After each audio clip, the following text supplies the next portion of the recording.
Muy bien, entonces ahora regresando del receso, dos asuntos muy importantes. Recuerden que tenemos una variedad de pósters expuestos que pertenecen a proyectos de investigación y proyectos que los colegas y las colegas que nos acompañan en estos 2 días de evento han venido realizando, así que los invitamos en los momentos de receso a darles un vistazo, a comentarlos y también a contactar a las personas que están aquí una vez para hablar directamente con ellos y con ellas. Además, les quiero recordar que el evento tiene una cuenta en Instagram y la pueden seguir, que es TSI 2019, y allí está expuesto el itinerario de presentaciones, el horario, los lugares donde vamos a estar.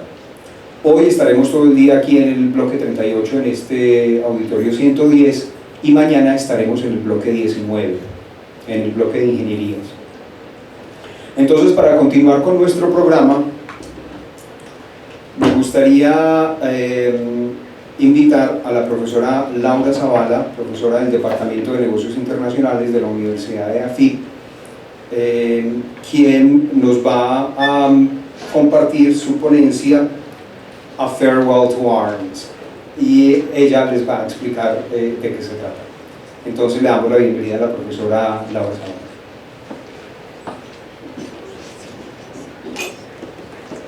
Muchas gracias, Juan, al profesor Juan Carlos, a los organizadores del evento por esta invitación. Me siento muy contenta de acompañarlos, a ustedes por estar aquí compartiendo conocimiento y creando estas realidades. Me gusta mucho empezar por estas 3 palabras que hacen parte de la universidad, por el poder que tienen, y buscar que nuestros actos y nuestra cotidianidad siempre nos lleve a inspirar, crear y transformar nuestra realidad y aquella de las personas que nos rodean y que están a nuestro alcance. Tengo la ponencia en inglés, ahí vamos, no sé si todos manejan el idioma, pero podemos ir como haciendo algún Spanglish para algunos términos.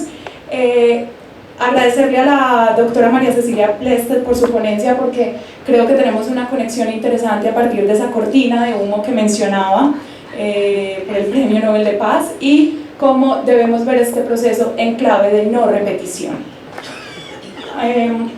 Okay, so the conference is called Farewell to Arms, Recidivism Amongst its Combatants in Colombia's Disarmament, Demobilization and Reintegration Program.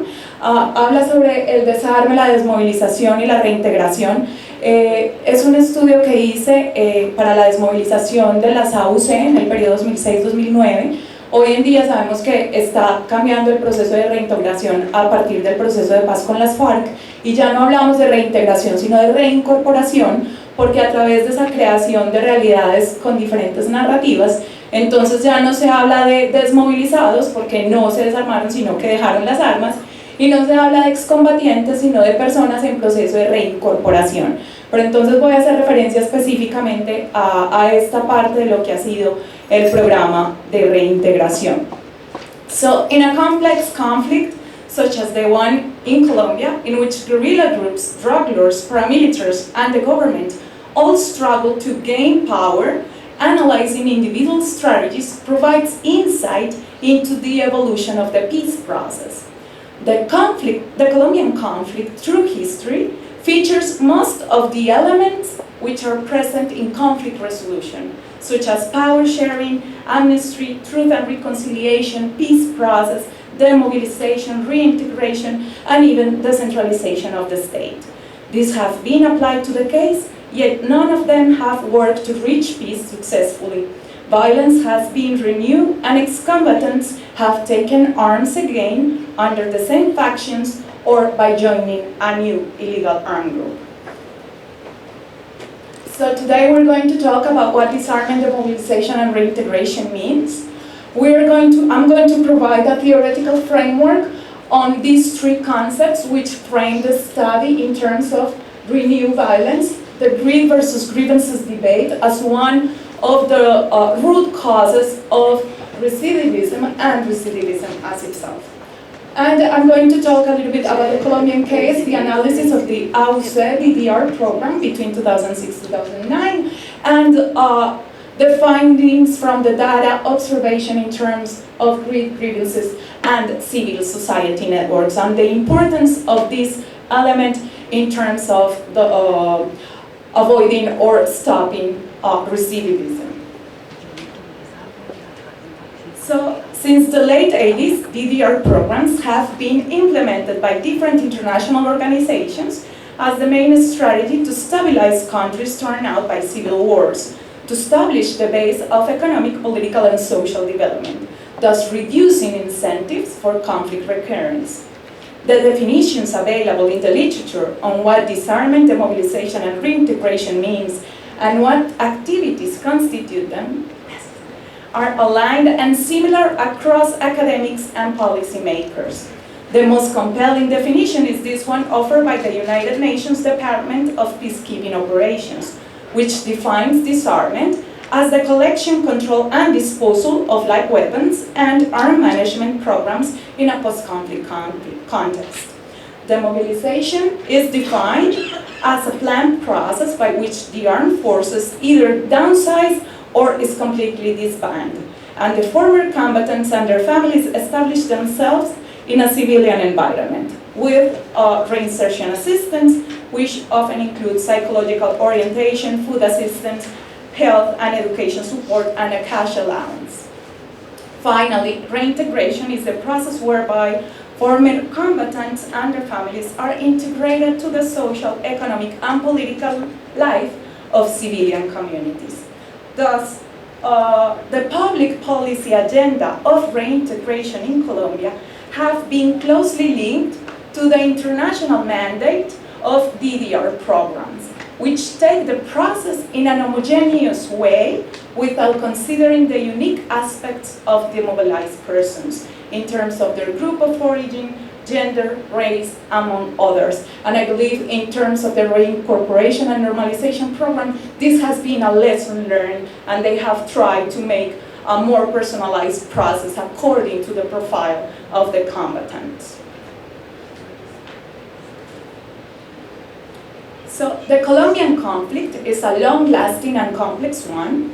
It has been classified by UPSALA as an interstate conflict, which means between government and illegal armed factions, as a non-state conflict between the several illegal armed factions, and as one-sided violence, attacks made by the armed factions against civil society. The stability of democratic institutions of Colombia is affected by profound social inequalities and high indexes of violence. This is a situation that requires deep political, social, and economic transformations, especially for the recent history of the peace agreement. Nonetheless, the pathway forward is not simple. Many governments have failed in their attempts to eradicate violence, or their attempts at reaching peace have been very limited. So this analysis might also benefit policy making, since its aim is the design of more accurate DDR programs according to the inner characteristics of the conflict and each of the factions and their ranks. Remember that we saw that the definition and the structure of DDR programs are usually very homogeneous in global terms. So for the main argument and the main question I observed during this research is why some ex-combatants that are part of the DDR process are more willing to come back to violence after war. And it was a question that I always had as a university student, and I had the chance to go deeper into this task. So the main argument is that the failure of DDR programs to address the basic needs of the ex-combatants and the ever-present opportunity to engage in illegal activities will likely to reduce their commitment to peace. So the data could allow us to observe how the presence of high economic rewards for engaging in illegal activities and the fulfillment of the ex-combatants' basic needs by the DDR program will influence their willingness to rejoin an armed group or to stay within civil society. The contribution that this study aims to make to the field of conflict resolution is to look closely at the impact of the combatants' dependence on resources that finance their rebellion and the role this plays in resumption of violence. The scheme I will present also calls for moving beyond the macro analysis to understand the specific needs of the ex-combatants in order to structure a peace process and a reintegration program according to the motivations that could reinforce their willingness to stay within civil society. Because of all the different variables which exist within the Colombian conflict, the case could be viewed as an attempt to bring DDR programs closer to idiosyncratic and cultural issues. And I believe it's one of the lessons learned of the DDR program with the reinstatement program with the FARC.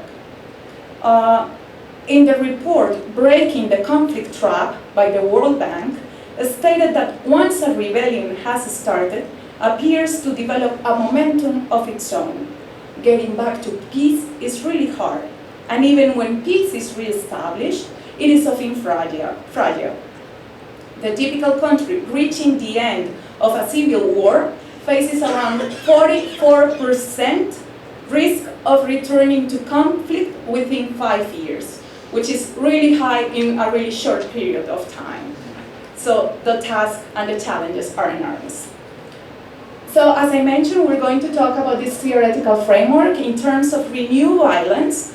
There is a model used by Barbara Walter that classifies recurring violence under the categories of repeat war, if it was fought by the same combatants for the same goals as the original war, and new war, if it was led by new combatants. But for such classification, the dataset uses a time period of 5 years of relative peace between each war to designate an armed conflict as a new war. So that's why we're talking about repeated war, because we have not that time lapse of 5 years of relative peace to be talking about a different or a new conflict. So in terms of the question of how to prevent the appearance of renewed violence in the post-conflict stage is frequently addressed in the field of political science. Nonetheless, there is no general consensus on what its causes are. The main answers in the literature can be classified in 3 categories. Root causes, which persist even though the war has ended. This category is going to be analyzed in the following section in the context of greed versus grievances debate.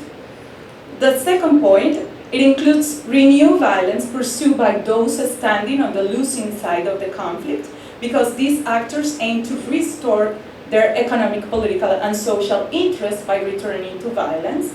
And third, it's related to the tensions that negotiated settlements bring to the table.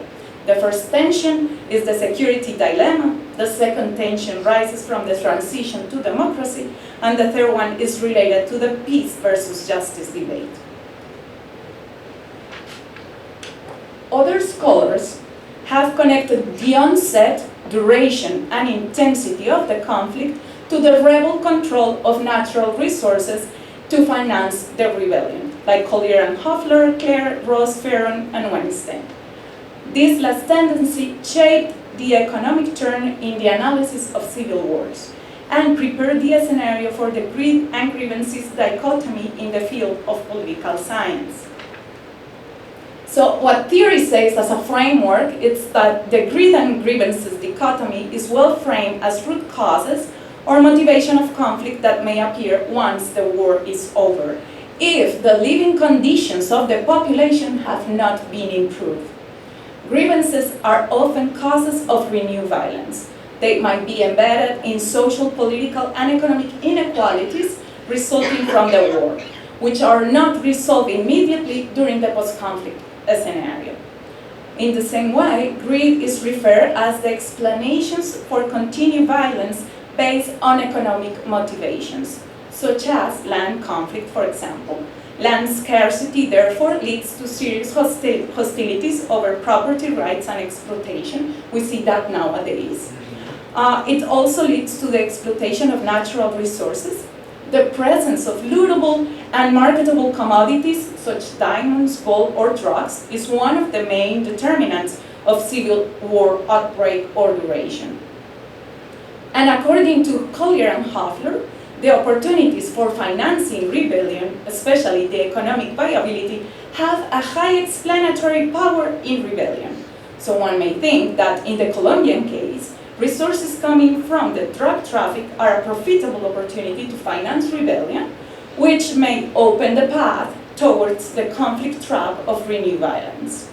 Since the demobilized actors may find the war-related activities much more profitable than the ones they could perform within legal bounds. So the debates on the likelihood of the resumption of violence due to illegal exploitation of natural resources have accounted for major policy implications, such as the Kimberley process to end trade conflict diamonds. Many scholars have addressed the question of how natural resources predict or affect the onset of war. But the debate is still open, and more research is needed in the micro level to understand how combatants benefit directly from these legal profits and how it influenced their decision to remain in the conflict. Rebellions may start off as addressing grievances, but justice seeking can turn into loot seeking during the course of war. In the field of political science, there are few systemic academic analyses on the impact of DDR programs at the individual level. It is a growing area of interest as an exploration of post-conflict realities of DDR and policy impacts. In this sense, there are two main studies in the area of micro-level combatant research. These are What the Fighters Say, a survey of ex-combatants in Sierra Leone by Humphrey and Wednesday in 2004, and What the Fighters Say, a survey of ex-combatants in Liberia by Pugel 2007. Their data and conclusions have been used as the empirical base for many other research in the field. The findings point out the need for DDR programs to target the basic needs of the ex-combatants to prevent conflict recurrence and facilitate their reintegration into society, thus confirming the literature assessment on the subject. The most compelling points of the study refer to the risk of conflict resumption. The ex-combatants will be willing to go back to the conflict if their quality of life does not improve as a result of joining the DDR program. For the Colombian case, Lam and Dai in 2009 assessed that the mid-rank former commanders of the AUCE were not clearly integrated into the DDR program, and their judicial situation was unresolved. Thus, they were excluded from the incentives of the peace agreement. These ex-combatants were more prone to risk associated to conflict resumption. So an inappropriate DDR program that do not match the ex-combatants' needs in training, education, income generation, and counseling might bring bigger frustration to the participants at the end of the peace process. In this case, the ex-combatants will not be able to secure a sustainable livelihood once the official assistance concludes. And this frustration opens a wider possibility for ex-combatants to get involved again in illegal activities. By the time of the study in 2009, it was reported that between 20% and 30% of the ex-combatants have returned to the conflict by rejoining active armed factions of the guerrilla forces or by creating new criminal bands. And a study made by Fundación Ideas para la Paz in 2014 mentioned that 76% of the ex-combatants that were part of the DDR program stayed within legality, and today the agency reports that around 27% are absent or out of the process. So the data is still like between 20 and 30% in terms of recidivism. So this is the structure I present for the analysis. By analyzing the review literature, it was important to explore the factors that will influence the decision processes of the ex-combatants to rejoin armed factions after being demobilized. So I try to explain the causal path that leads to the willingness of the ex-combatants to remain as citizens and not to rejoin an armed faction again. And I focus the analysis on the incentives for recruitment and compare them to the living standard of the ex-combatants. The Colombian DDR program was framed within the greed versus grievances debate to explore how the variable of the dichotomy interact, not in the root causes of war, but in the post-conflict scenario. So I argue that the ex-combatants with more access to illegal resources to finance their rebellion will not engage sufficiently in the DDR program. And they are more prone to resume violence. And to address the intervening variable, like the types of activities used to finance rebellion, I observed the estimates from the Colombian government on the military profits from the drug business, kidnapping, extortion, and any other illegal activities performed during the war. And the data was observed at the group level and then linked to the individual level to understand that most of the ex-combatants, if they had access to those resources and profited from them. And it was also important to examine the type of remuneration received by the ex-combatants to establish if they benefited from those resources and if they received economic reward by being part of the AUC. And I also introduced observations on the financial baseline of the FARC and their structure in order to compare the profile of various combatants, their motivations, but also the effect of the system of incentives at the individual level. So, a successful reintegration is completed when ex-combatants and families are able to generate enough income to ensure their financial independence, and when the community has accepted them.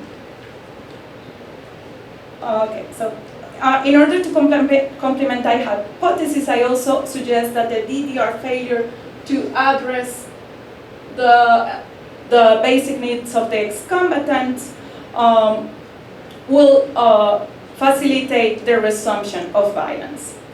And I have here some points regarding the psychological rewards. They were not taken into account in this study, but they are now an important factor because charismatic leadership may be crucial to the formation of rebel armies as well. So while looking for evidence in order to show the relationship between the group's profits and the economic motivations of the combatants, I found mixed results, and they were not as clear as expected. Although the major illegal art groups in Colombia had financed their operation with resources from drug businesses, it seems that very little of that money reaches the low-rank combatants. Most of the ex-combatants that are part of the individual DDR program came from poor backgrounds, deserted almost without any money, clothes, or property. According to the literature review and the available data, there is a major differences between the paramilitaries and the guerrillas' incentives and remuneration structure. In one side, it was reported that the AUC paid a monthly salary to the low combatants, and the mid-rank commanders had also the privilege of profiting directly from trafficking, kidnapping, and extortion.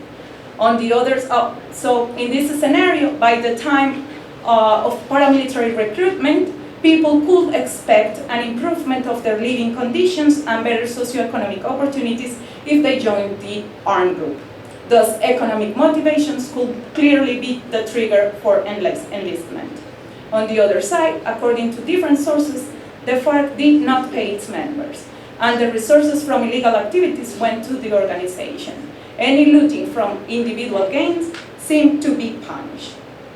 So until now, academics might have overrated the role of economic incentives and despised the importance of elements such as revenge and others. This data shows that the causes of the reproduction of war in Colombia are not as obvious as they seem. So according to the evidence gathered during the analysis of the first hypothesis, there is a very thin line between greed, as the ambitions to get rich, and the economic need of the ex-combatants to fulfill their basic needs. This difference is not addressed very clearly in the literature. The evidence gathered in this section showed that many ex-combatants joined the armed factions after being promised a salary, but the decision was triggered by the economic need and not by greed. Okay, so let me, something really important part of the puzzle is that especially low-rank combatants do not have access to big salaries or profits from the illegal activities of the organization. So the evidence analyzed suggests the additional and more powerful conditions must be present for the ex-combatants to think about other goals and other values like preserving one's life, protecting and feeding their own family and tranquility, besides just economic rewards. Nonetheless, from the beginning, the DDR program offered the same treatment to middle and low-rank combatants, members of the AUC. However, each group's expectations were different. While the low-rank ex-combatants could feel satisfied with the financial aid and the training programs offered by the government, the mid-rank former commanders maintained higher aspirations in accordance to their life standard within the AUC, including military and economic power. It is precisely these mid-level commanders who apparently are behind criminal organizations, and a long list of mid-rank ex-combatants seem to build their own regional defenses.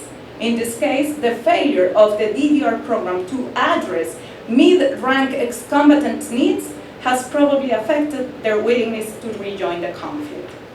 And really quick, like I also assessed how the DDR program addressed the basic needs of the ex-combatants, and the factor that apparently has the most power, the explanatory power on their willingness to fight again or to stop, is the fulfillment of the economic need. Not motivated by greed, but motivated by the need to survive and secure basic living standards for himself and his family. Therefore, policymakers in the field should prioritize the development of programs that improve the ex-combatants' ability to get a job and the available socioeconomic opportunities as the best measures to prevent recidivism. And to finish, I want to present some conclusions of the Barómetro de las Américas by the Observatorio de la Democracia in terms to evaluate and valorate the importance of the civil society network in terms of the preventing recidivism. So although there seems to be a general willingness to forgive and accept the ex-combatants in the Colombian society, the situation on the ground is very different and opposite. In cities like Medellin, which has a large concentration of ex-combatants, there is still a negative perception because people usually associate them with the current insecurity problems. Meanwhile, the ex-combatants also believe that the stigmatization degree is very high, and this has affected their chances to get a job. About 1,700 mid-rank former commanders have asserted that the DDR program still does not have a specific policy for them, especially for those between 35 and 45 years old, according to the data analyzed.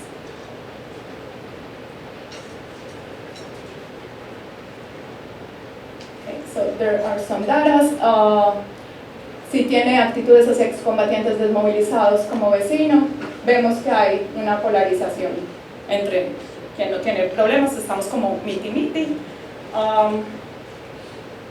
The Colombian DDR program is a unique opportunity to assume the reconciliation process needed to achieve peace. One of its main challenges is to create these conditions within the midst of the conflict with other armed groups. So far, these efforts have only targeted the ex-combatants, leaving aside the social context where they are expected to return. Reintegration is more likely to succeed when the ex-combatants become part of a community. Being part of the social network is essential for the ex-combatants to develop non-violent routines. However, communities are not always willing to accept them due to prejudice, suspicion, or resentment. In order to encourage communities to build a collective identity, it is important to devote social programs to the hosting communities and not only to the ex-combatants.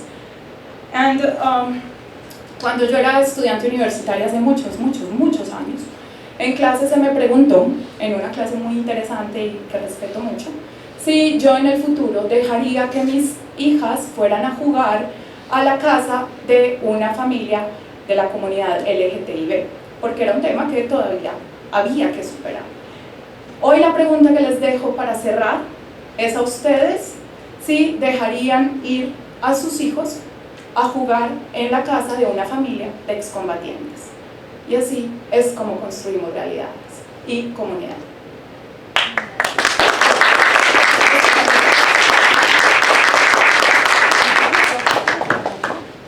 Maravilloso. Tenemos tiempo para una pregunta que le quieran hacer a la profesora Laura para poder continuar con el programa. ¿Quién quisiera hacer una pregunta, algún comentario? Yo.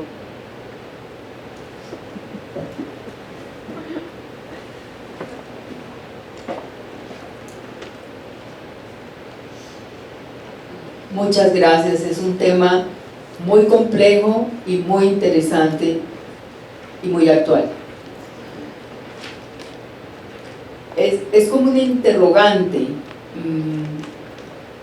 ¿Qué labor se habrá hecho con ellos en términos de su reincorporación real a la vida civil? Porque no conozco mucho. Se hizo todo un trabajo, el proceso de reintegración dura más o menos 6 años y medio, donde tienen ese acompañamiento psicosocial, de educación, el acompañamiento económico mientras ellos desarrollan la capacidad pues, de valerse nuevamente en la sociedad. Se ayuda mucho, en ese momento se ayudó mucho con la construcción de organizaciones comunitarias para que cuando terminaran el proceso de reintegración pues tuvieran una base social que les apoyara. Sin embargo, pues los datos y la información de lo que se percibe suelen ser muy distintos. Cuando tuve la oportunidad de visitar algunas comunidades siempre se habló de vivir en una tensa calma, como que nunca ha habido una credibilidad 100% que se desmovilizaron, sino que están en el control del poder y las estructuras permanecen, pero desde las organizaciones sociales.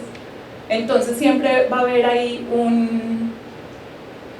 una nube en términos de poder identificar y reconocer la efectividad del proceso como tal. Entonces se hace el acompañamiento, se les ofrece muchas herramientas. Lo difícil ha sido que el programa fue igual para los combatientes de bajo rango y los de rango medio, los comandantes, y estos obviamente tienen otras expectativas y otras motivaciones en términos de que son quienes manejan las armas, saben reclutar, tienen el poder, el liderazgo, entonces ahí tienen una capacidad instalada muy interesante para la reincidencia. Y que con un programa de educación básico o unas oportunidades laborales más técnicas van a ver que no se compensa el reconocimiento personal que tenían frente a lo que pueden lograr.